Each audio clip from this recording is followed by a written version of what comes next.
magníficos. Entonces, el tema que nos reúne el día de hoy es el hablar un poco de la anatomía del ojo y del oído.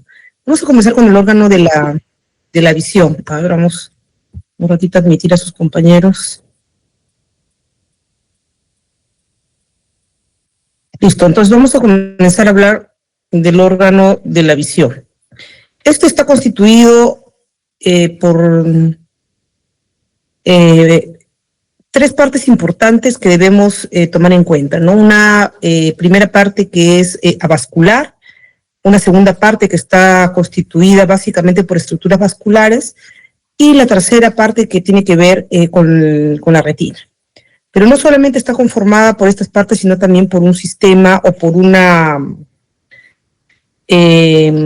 un sistema óseo que se encarga de protegerlo y que constituye la fosa orbitaria, que ya la hemos estudiado en su momento cuando hemos hablado de fosas y de huesos del cráneo. A ver, un minutito, por favor, vamos a seguir admitiendo a sus compañeros.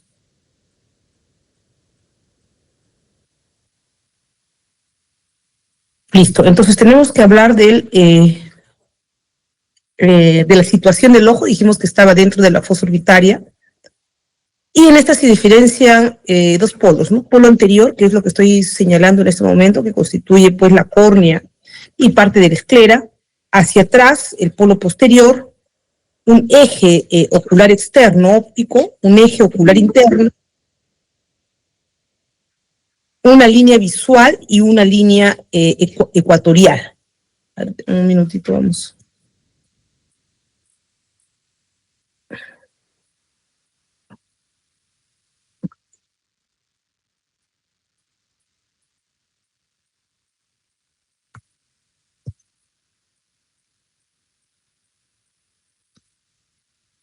Muy bien, entonces fíjense ustedes en el diámetro, ¿no? El diámetro antero-posterior es de 21.3 milímetros aproximadamente, el diámetro transverso de 20 milímetros aproximadamente, entonces no es una esfera totalmente, pues, simétrica.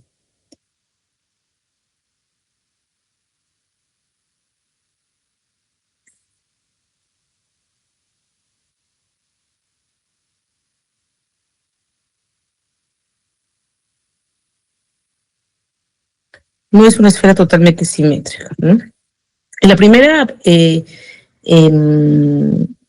primera túnica externa que se encuentra conformando el globo ocular está la esclera o esclerótica y la córnea, que es básicamente la túnica avascular, ¿no? Que es fibrosa, ¿no? Y esta esclera que le da una coloración blanquecina. A ver, un minuto, compañeros.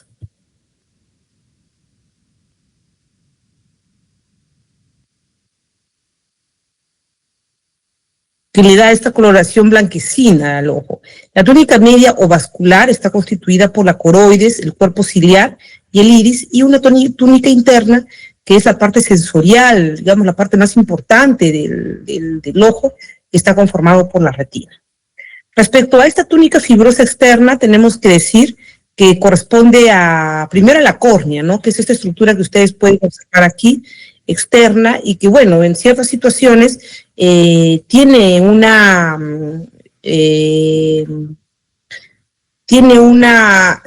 proximidad a lo que son los párpados, o está en contacto directo con los párpados, ¿no? Cuando el ojo se encuentra cerrado, ¿no? Y esto está en contacto con el medio ambiente cuando el ojo se encuentra abierto, ¿no? Esta córnea, recordemos que es avascular. Esto hace que sea un poco más sencillo el tema de los trasplantes de córnea, ¿no? De hecho, muchos de las córneas son extraídas, algunos cadáveres, ¿no?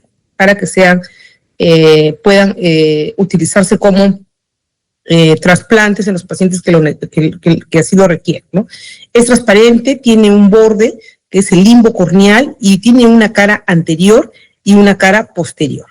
La esclera, que es esta estructura blanquecina que ustedes observan aquí, ¿no? Que estoy señalando con el puntero, tiene una función de protección, tiene una coloración opaca o blanquecina, tiene un seno venoso, escleral o conducto de Schlenk, ¿no? Que es importante porque aquí es donde se va a formar el humor acuoso, se va a drenar el humor acuoso y tiene un surco escleral.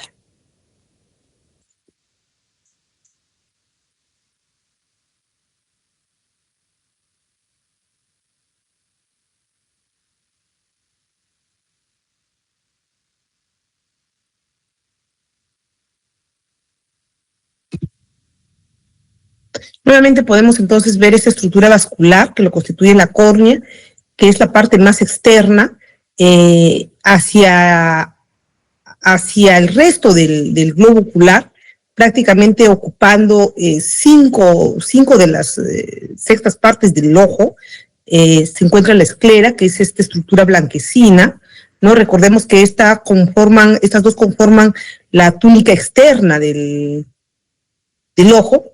La segunda capa o la túnica vascular está conformada por el iris, el cuerpo ciliar y la coroides, y la túnica interna que está conformada por la retina, ¿no? Que es el sistema sensorial, nervioso del ojo.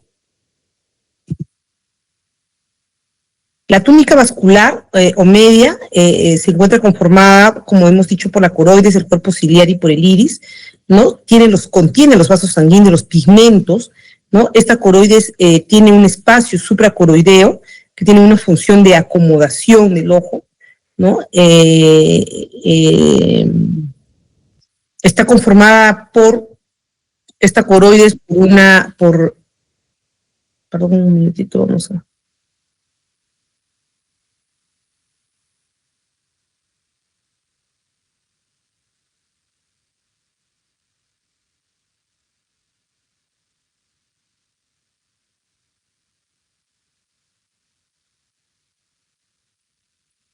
Ya, entonces esta coroides es prácticamente quien representa esta túnica vascular y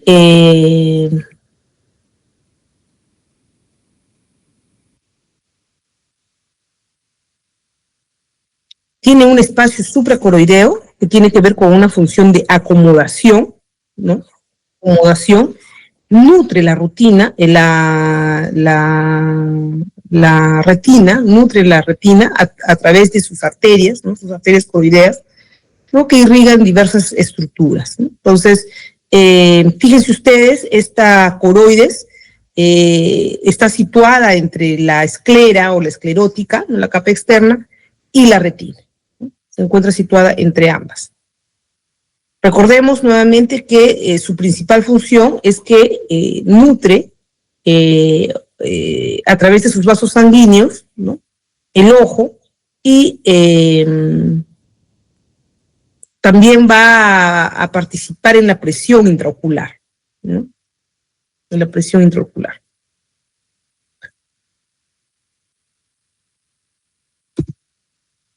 Ahí está, entonces ustedes pueden ver cómo esta túnica vascular media tiene abundantes vasos, ¿no?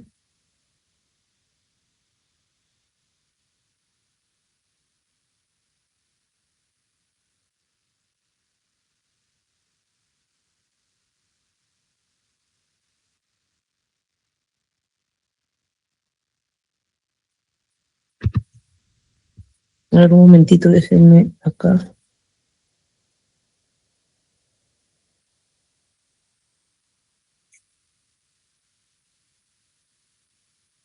Ya, muy bien.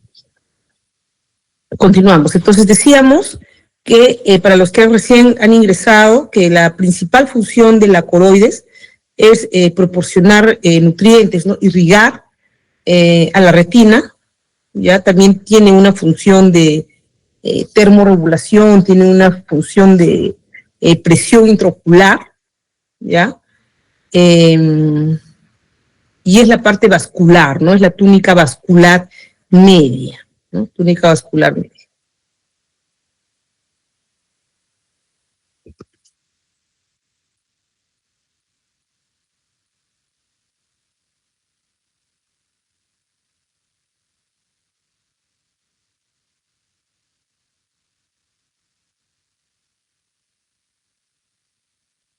Seguimos.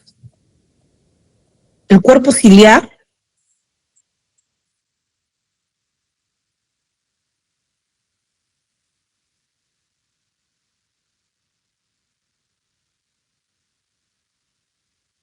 Muy bien, seguimos. A ver, el cuerpo ciliar tiene forma de cilindro, ¿no? Circular, tiene una región posterior, ¿no? Que contiene los cuerpos ciliares, ya que contiene los cuerpos ciliares, tiene una función de acomodación, ¿no? Tiene una función de acomodación a través de sus fibras, ¿no? Estas fibras meridionales, longitudinales, cuando tensan la coroides, relajan el lente y se genera el proceso de acomodación. Y sus fibras circulares mueven esos procesos ciliares, ¿no? Para que se encuentren contraídos y de esa manera también participen en ese proceso de acomodación. Esto va a variar con la edad, va a variar con el sexo, porque se van a atrofiar, se pueden degenerar. Entonces, este proceso de acomodación del lente, ¿no? del cristalino ya no va a ser siempre de la misma manera, ¿no? Y acá comienzan pues ya los problemas para poder visualizar de cerca o de lejos, ¿no? Entonces, su región anterior se continúa con el iris, ¿no? Entonces, esta estructura, ¿no? Esta estructura circular, ya está situada detrás del iris, ¿no? Detrás del iris, y tiene la función de este cuerpo ciliar de producir humor acuoso, humor acuoso. El líquido que llena la parte frontal o la cámara anterior del ojo, ¿no? Y esto cambia esta forma del cristalino, ¿no? A través de estas fibras meridionales, ¿no? Meridionales. Entonces, recordemos, ¿no? Que una de las funciones importantes del ojo es el poder enfocar los objetos, ¿no? Entonces, cuando el músculo se contrae, ¿no? Acuérdense que cuando el músculo se contrae, el cristalino se vuelve más convexo, ¿no? Se vuelve más curvo, ¿no? Pero cuando se relaja, ¿ya? Cuando se relaja, se aplana, ¿no? Y se logran enfocar, pues, elementos lejanos, ¿no? Entonces, ustedes pueden ver cómo, por ejemplo, las personas ya mayores, ¿no? Como yo, quiero leer algo, ¿no? O sea, tengo que alejar el objeto, ¿no? Para poder tener una mejor visibilidad de él, ¿no? Y es porque esto que les he mencionado, que con la edad, bueno, estos músculos ciliares se van degenerar, ¿no? Se van a atrofiar. Entonces aquí pueden observar estas fibras, miren. Estas fibras que componen o son parte del componente de este cuerpo ciliar, ¿no? Cuya función principal, hemos dicho, es el de contraer o relajar este cristalino, ¿no? En el fenómeno de acomodación. Y también otra función importante es la producción del humor acuoso, ¿no? A través de los procesos ciliares.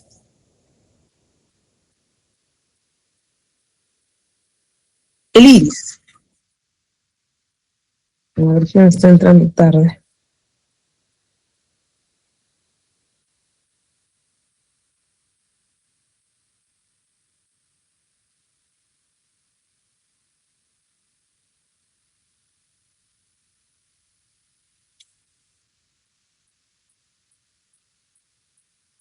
Muy bien. El iris. El iris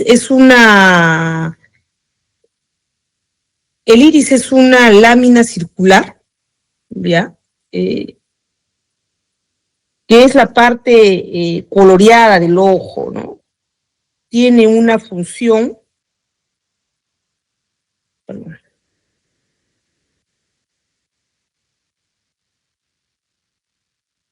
tiene una función de diafragma, ya de diafragma, tiene músculos que contraen o relajan la pupila, y está compuesto por el músculo esfínter y por el músculo dilatador, ¿no? Entonces,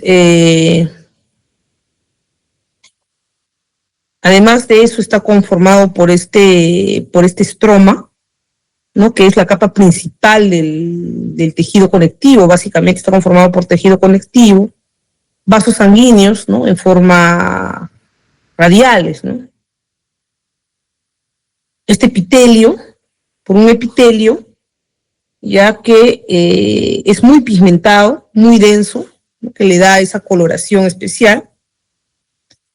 Por la propia pupila, que es este orificio negro en el centro del iris, por donde entra la luz, y por este collarete, ¿no? Alrededor, que es un círculo que divide el iris en dos zonas, ¿no? La pupila propiamente dicha, y la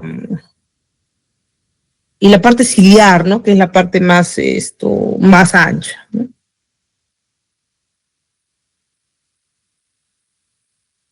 ¿Dónde está ubicado? Bueno, esta estructura está ubicada en la parte frontal del ojo, ¿no? Se encuentra detrás de la córnea y delante del cristalino, ¿no? Detrás de la córnea y delante del cristalino.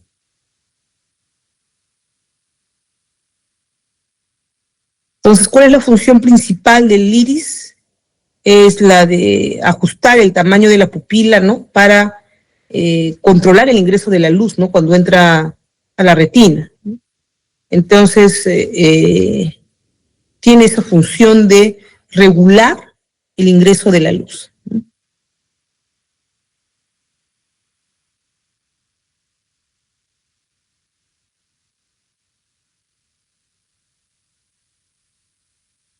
Entonces ahí podemos observar, ¿no?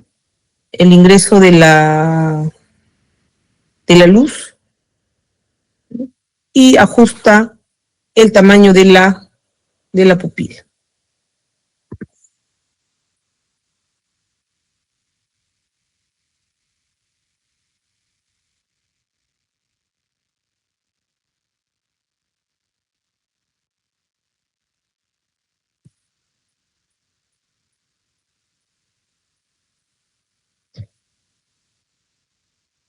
A ver, la túnica interna, como dijimos, está formada por la retina, que es la parte más importante del globo ocular, ¿no? Esto es interna, ¿no? Es la parte más interna. Podemos decir de ella que se ubica anterior al coroides y posterior al cuerpo vítreo, ¿no? La función de esta retina es la de transformar estos estímulos visuales del medio externo en impulsos neuronales, ¿no? Que viajan o que tienen que llegar hasta estos procesos neuronales, ¿no? Y que son transmitidos a la corteza cerebral a través del nervio óptico. Entonces, esta retina está conformada por células epiteliales, gliales, ¿no? Y neuronales que están organizadas en 10 capas diferentes, ¿no? Y la primera de estas capas, las primeras 9 de estas capas de la retina pertenecen a la retina nerviosa interna, una de las cuales son los fotorreceptores sensibles, ¿no? A la luz. Y la 10ª capa constituye el epitelio pigmentario de la retina, ¿no? Que sirve para absorber la luz que pasa a través de la retina y evitar que se refleje en la capa neurosensorial.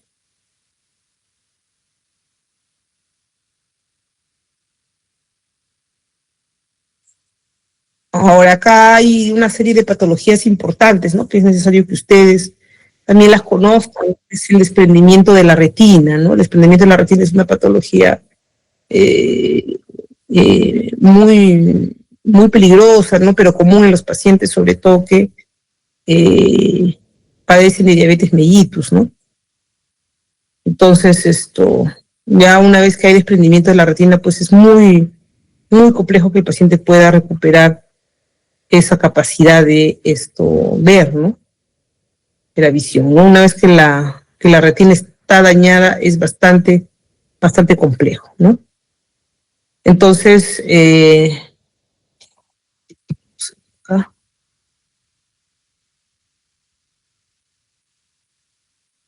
Entonces pueden ver ustedes ahí, ¿no? Las diferentes capas, llega el estímulo nervioso, ¿no? El estímulo nervioso, y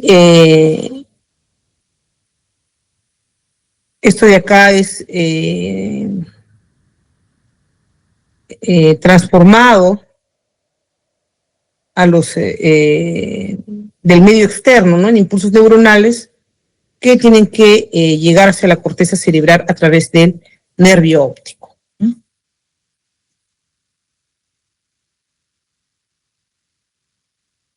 Tenemos que hablar un poco entonces de los medios refringentes del ojo, y acá tenemos que hablar del núcleo interno, ¿no? Respecto a los medios refringentes, tenemos que hablar un poco de el humor vítreo, ¿no? Y este humor vítreo, a ver, vamos a ver quién está entrando. Un momentito, por favor.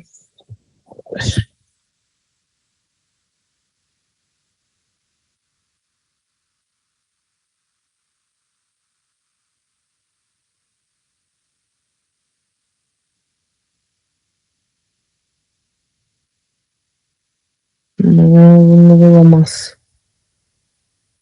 Bueno.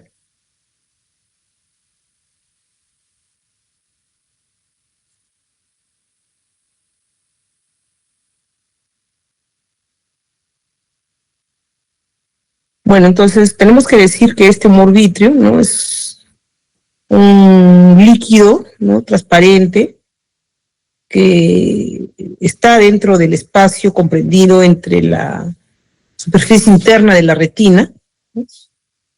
La superficie interna de la retina y la cara posterior del cristalino, ¿no? Todo esto está lleno de humor acuoso, ¿no? Entonces tiene una función importante que es la de mantener también una función importante que es la de mantener el tono, ¿no? Y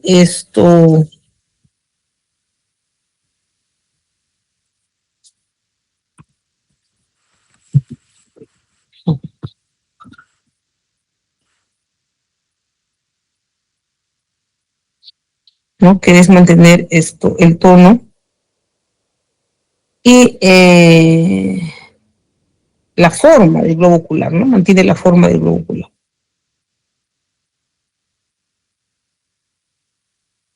Este, este humor vítreo se encuentra conformado por casi el 99% pues es agua, ¿no? Y contiene pequeñas cantidades de cloro, sodio, ¿no? Entonces, humor vítreo constituye una manera importante para que el ojo tenga esa forma y ese tono, ¿no?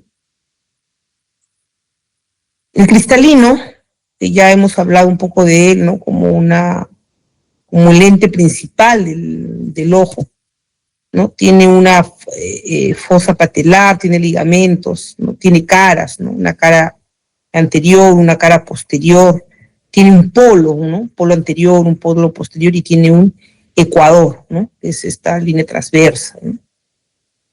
También como medios que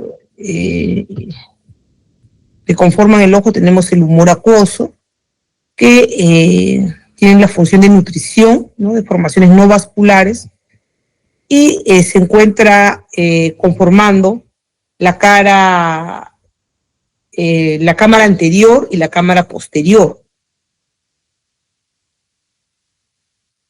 ¿no? También es un líquido transparente, ¿no? Se encuentra entre la córnea y el iris, ¿no? Este es el humor acuoso. ¿Se forma por qué? Se forma por el cuerpo ciliar, que también ya lo hemos mencionado, y nutre las estructuras oculares y se drena continuamente para mantener una presión adecuada, ¿no? Hay patologías como por ejemplo el glaucoma, ¿no? Que se obstruye este conducto de Schlenk, ¿no? Que habíamos mencionado anteriormente, y sube la presión del humor, del humor acuoso y puede causar esta enfermedad que es el glaucoma, ¿no? Está constituido también por agua y otros nutrientes, ¿no? Y recuerden ustedes que es producido siempre por el cuerpo ciliar, ¿no? Que se encuentra detrás del iris, ¿no? Entonces, ¿cómo fluye? Fluye a través de la pupila, ¿no? Hacia la cámara anterior del ojo, ¿no? Y luego se drena a través del sistema de esta malla trabecular, ¿no? De esta malla trabecular en el ángulo donde la córnea se une con el iris, ¿no? Y cuando se obstruye este drenaje pueden formar esta patología que hemos dicho que es el glaucoma, ¿no? Ahí está entonces el iris, el cuerpo ciliar, ¿no? Entre el iris y el cuerpo ciliar.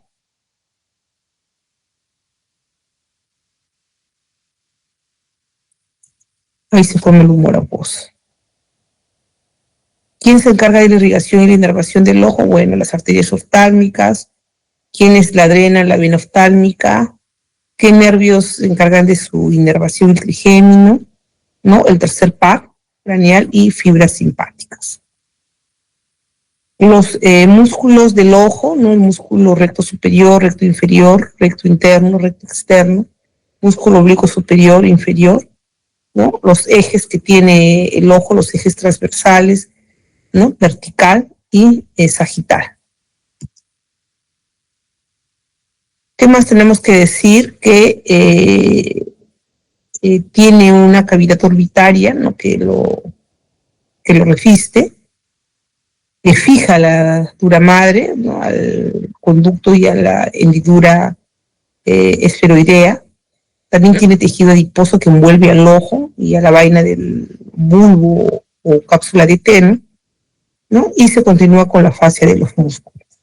Tiene también párpados, el párpado superior, ¿no? Que está conformado por un músculo elevador del párpado superior, el párpado inferior, ¿no? Por un borde libre a través de los lindos palpebrales, las pestañas, y también tiene la base al tejido celular subcutáneo o tarso, que también se encuentra conformado.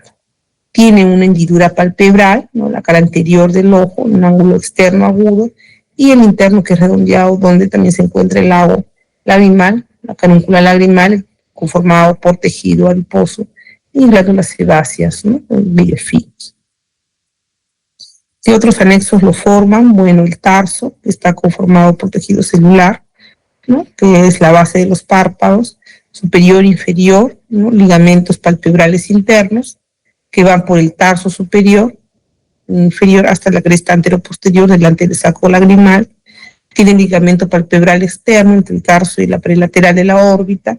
Tiene glándulos terciales de meigonio, ¿no? Donde hay, está conformado por sebum palpebral y cubiertos por conjuntiva, ¿no? Entonces estas glándulas a veces inclusive pueden obstruirse, ¿no? Dando ciertas patologías, que es bastante frecuente, sobre todo en los niños, ¿no? Tiene una túnica conjuntiva, ¿no? De tejido celular palpebral, tejido celular del bulbo, fondo de saco conjuntival superior, fondo de saco conjuntival inferior, pliegues semilunares de la conjuntiva, ¿no? Un ángulo interno y lateral a la colúncula, ¿no? Este aparato lagrimal está conformado por 5 a 12 conductillos, un canalículo lagrimal, un saco lagrimal, ¿no? Y el conducto nasolagrimal, ¿no? Ahí está entonces toda la conformación del aparato lagrimal. Vamos a hablar entonces del oído, y del oído tenemos que decir que existe un oído externo. Acá vamos a desarrollar lo referente a la oreja, ¿no? Y en la oreja tenemos que hablar de algunas estructuras: el hélix, el antihélix, el conducto auditivo externo, ¿no? El óvulo está conformado también por el meato acústico externo y por la membrana timpánica, ¿no? Que esto marca el límite con el oído medio. la membrana timpánica. El oído medio, que está conformado por la cavidad timpánica propiamente dicho, y la tuba auditiva junto con sus huesecillos, ¿no? Y el oído interno, que está conformado por el laberinto óseo y el laberinto membranoso. Bueno, el pabellón auricular, entonces, el lóbulo de la oreja, la concha de la oreja, el antiélix, ¿no? El hélix, la fosa triangular, la fosa escafoidea, las ramas del antiélix, el tubérculo auricular de Darwin, ¿no? La escotadura intertrágica, el antitrago, el trago, ¿no? Las ramas del hélix, el conducto auditivo externo propiamente dicho, ¿no? Y estas son las estructuras del pabellón auricular. El conducto auditivo externo tiene una parte, miren ustedes aquí, cartilaginosa y una parte ósea, ¿no? Un tercio del conducto auditivo externo está conformada por es cartilaginosa y está conformada también por glándulas sebáceas, ¿no? Ceruminosas y pelos. Y los 2 tercios, ¿no? Internos, ¿no? Están conformados por el poro acústico externo, ¿no? La parte ósea. Esta membrana timpánica, ustedes observan acá, tiene una forma oval, ¿no? Es el límite entre el conducto auditivo externo y el conducto medio, entre el oído externo y el oído medio, ¿no? Tiene sus límites, y fíjense el anillo cartilaginoso del surco timpánico, ¿no? Y posee un centro llamado ombligo, ¿no? Superficie externa da al conducto auditivo externo y la interna da a la caja del tímpano. Tiene una parte flácida y una parte tensa. Muy bien, en cuanto a las dimensiones, tiene 1 centímetro de diámetro, ¿no? Tiene algunas inclinaciones, ¿no? En el feto hace hasta 35 grados, y en el adulto entre 40 y 45 grados, ¿no? Aquí ya estamos viendo parte de los huesecillos, ¿no? Del oído medio. Esto de acá es el mango, esta es la parte flácida y esta es la parte tensa, ¿no? Este es el triángulo luminoso, el ombligo que está en el centro y el ligamento timpano-malleolar posterior, el ligamento timpano-malleolar anterior, ¿no? Entonces esto es posterior, esto es anterior, ¿no? Nuevamente lo mismo, ¿no? El martillo, ¿no? La parte tensa, la parte flácida y la parte tensa, ¿no?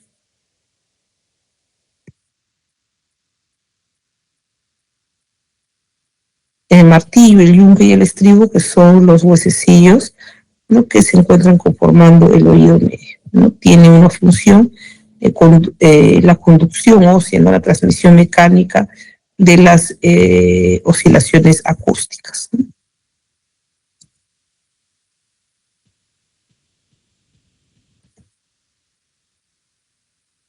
Entonces la cavidad timpánica tiene paredes, es como una caja, una pared anterior, posterior, superior, inferior, lateral, medial, los huesecillos que lo conforman, el martillo, el yunque y el estribo, las articulaciones, ¿no? Que tienen los músculos, el estribo y el tensor del tímpano. Estas cajas que tienen, esta caja que tienen que aprenderla así, de la cavidad timpánica, ¿no? Tiene una caja y tiene detalles anatómicos en cada una de ellas, ¿no? En la caja, en la externa está la membrana timpánica, en la anterior está la tuba coroidea, la carótida interna y el orificio de la tuba. En el inferior, ¿no? En la base del cráneo está la fosa yugular, en la parte posterior está el mastoides y en la interna la cavidad laberíntica, ¿no?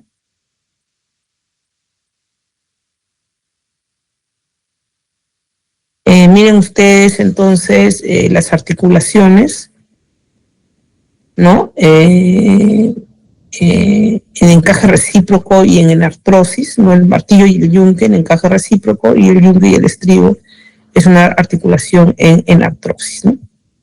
El martillo con su cabeza, el cuello, su apófisis, su mango, el yunque, ¿no? Con superficie articular y su apófisis, ¿no? Lenticular, y acá está el estribo, ¿no? Entonces no se olviden de esto, chicos. Esto también es una pregunta que siempre le hemos estado haciendo, ¿no? Desde que lleva articulaciones, ¿no?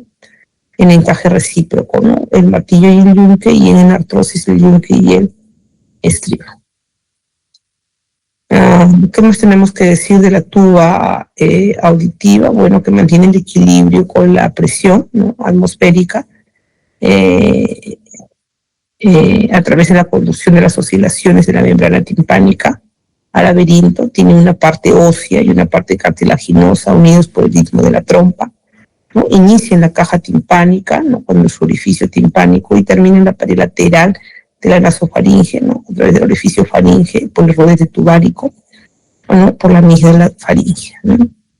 El oído interno está conformado por un laberinto óseo y un laberinto membranoso. El laberinto óseo por el vestíbulo, los conductos, este es el vestíbulo, ¿no? Los conductos semicirculares, el caracol o la cóclea, y el laberinto membranoso por el vestíbulo membranoso, lo que se encuentra dentro de este laberinto óseo, ¿no? Los conductos semicirculares membranosos y el caracol membranoso, ¿no? El laberinto óseo entonces está conformado por el vestíbulo, ¿no? El vestíbulo, este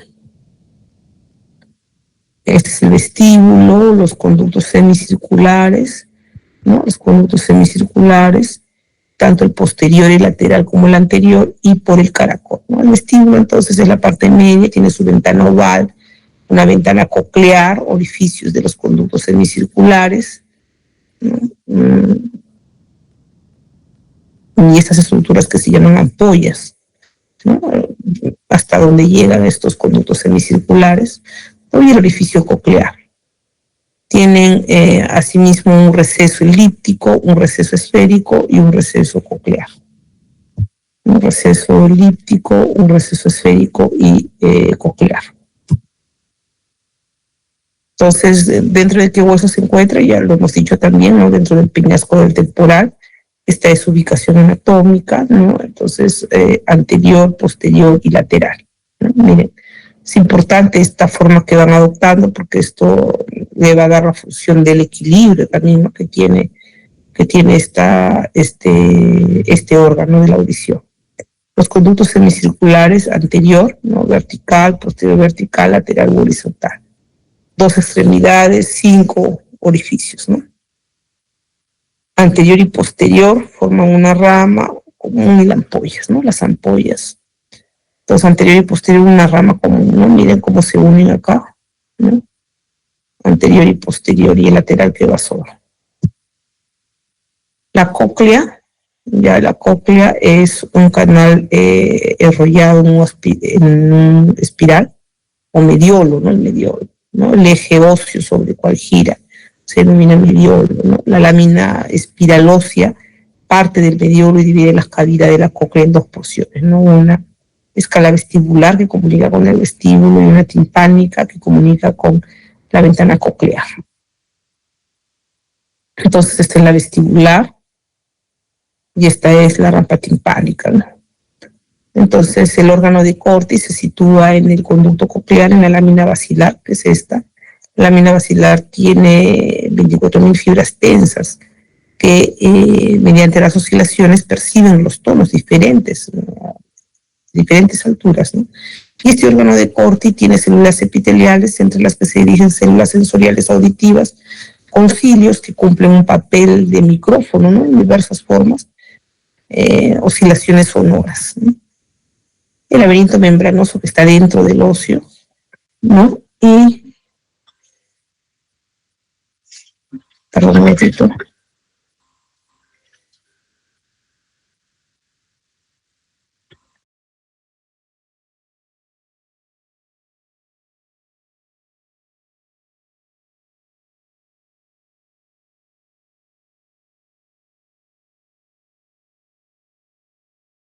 Dentro del óseo, ¿no? Y tiene pues una función, ¿no? Cinética y auditiva, ¿no? Contiene la endolinfa, ¿no? Este espacio endolinfático, la perilinfa, que es el espacio perilinfático, que comunica con el oído medio a través de la ventana oval, ¿no? El vestíbulo óseo tiene dos vesículas membranosas, el sáculo, ¿no?, en el receso esférico y forma el saco endolinfático a través de la dura madre, y el utrículo en el receso elíptico que une a los conductos semicirculares. Bueno, entonces acá ustedes están viendo, ¿no?, los conductos semicirculares, ¿no?, anterior, lateral y el posterior.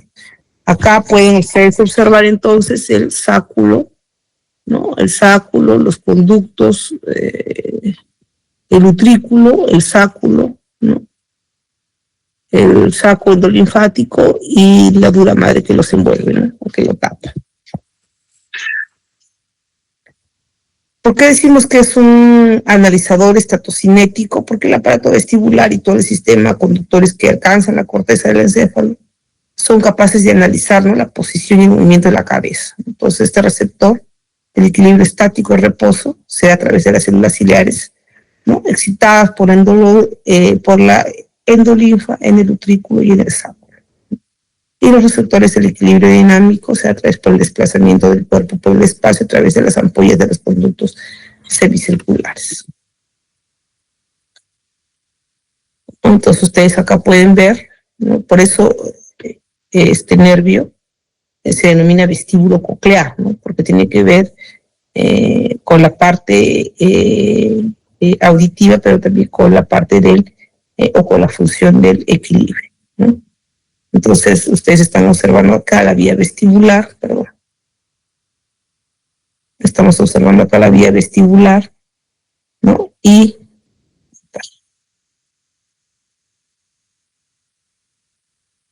no me deja correr, bueno. Los núcleos vestibulares y los núcleos cocleares, ¿no? Los núcleos vestibulares y los núcleos cocleares, ¿no?, llegan al utrículo y al sáculo respectivamente, ¿no? Entonces la vía vestibular, ¿no?, el tracto vestíbulo cerebelar, el tracto vestíbulo espinal, el tracto vestíbulo talámico y el fascículo longitudinal medial, lo que dijimos que tiene que ver con la audición, ¿no?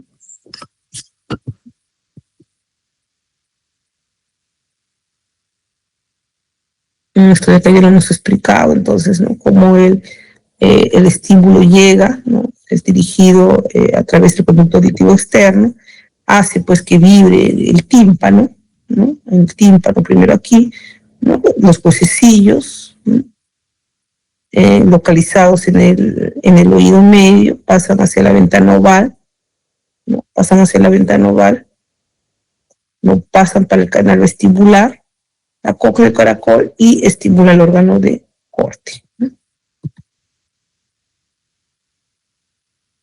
Irrigación e inervación del oído externo, ¿no?, a través de la arteria temporal superficial, rama de la carótida externa, y del auricular posterior, rama de la maxilar, drena a través de las venas auricular posterior facial, y la inervación a través del nervio auriculotemporal, ¿no?, que es la tercera rama del trigémino y del plexo cervical.